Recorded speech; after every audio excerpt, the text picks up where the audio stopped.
Hey there, welcome back. Have you ever asked yourself how the small LED works? Then, as usual, let's find out.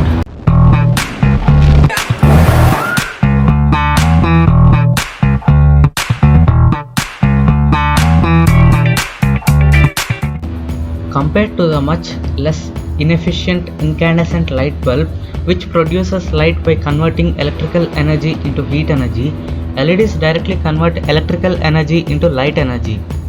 An LED or light emitting diode is basically a type of diode that is specifically designed to emit light. It operates the same way a general purpose or a rectifier diode operates. But what makes it emit light is the semiconductor material used in it. The construction of an LED is just the same as a normal PN junction diode.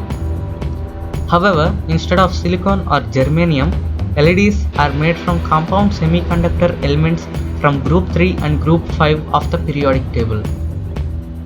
These are known as 3,5 materials. Examples of 3,5 materials commonly used to make LEDs are gallium arsenide and gallium phosphide. Silicon is most widely used in normal diodes because it is less sensitive to temperature. However, it doesn't release energy in the form of light, but in the form of heat, so they are not used in LEDs. So, an LED is just a diode, a regular diode, so it can be forward biased or reverse biased. However, an LED only emits light when it is in forward biased condition. So for now, let's just focus on forward biasing an LED. To forward bias an LED, you just connect its cathode terminal to negative side of an external bias voltage, aka negative terminal of the battery, and its anode terminal to the positive side of the external bias voltage, aka positive terminal of the battery. When an LED is forward biased, the free electrons from the N region gain enough energy to cross the junction and recombine with the holes in the P region. Initially, free electrons from the N region are in the conduction band, but as they cross over into the P region, they release energy and fall into a hole in the valence band. For a normal silicon diode, the energy release would be in the form of heat. But for the semiconductor material used in LEDs, the energy release when free electrons recombine with holes is in the form of light, a photon. From the point of view of an energy diagram, we can see that forward biasing an LED narrows the depletion region and allows free electrons to cross the junction. As free electrons cross the junction and recombine with holes, electrons release energy in the form of light. Basically, what happens inside an LED when it is forward biased is just similar to a regular diode, except that electrons release light instead of heat when they change energy levels. We don't need to discuss the reverse bias except to say it acts like a diode when reverse biased. And if you exceed the established parameters, you will destroy the LED.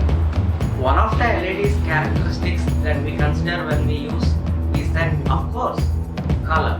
Sometimes we use green LEDs to indicate that the circuit is in good condition, or sometimes we use red LEDs to indicate that there is a problem in the circuit. LEDs can be in colors red, blue, green, white or violet. And what determines the color of an LED is that the semiconductor material used in it. Photons have different wavelengths based on their energy or energy based on their wavelengths, depending on how you look at it. So, to achieve different colors, scientists and engineers have figured out how much energy an electron requires when passing from one material to another for achieving the correct wavelength for the desired color. So, I have put a quick table that shows the color, the associated wavelengths and the material used to generate that color.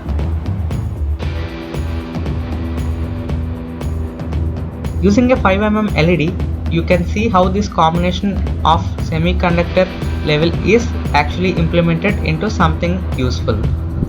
If you try to look at what's inside a 5 mm LED, you can see that the lead frame connected to the cathode terminal, also known as anvil, holds the semiconductor material.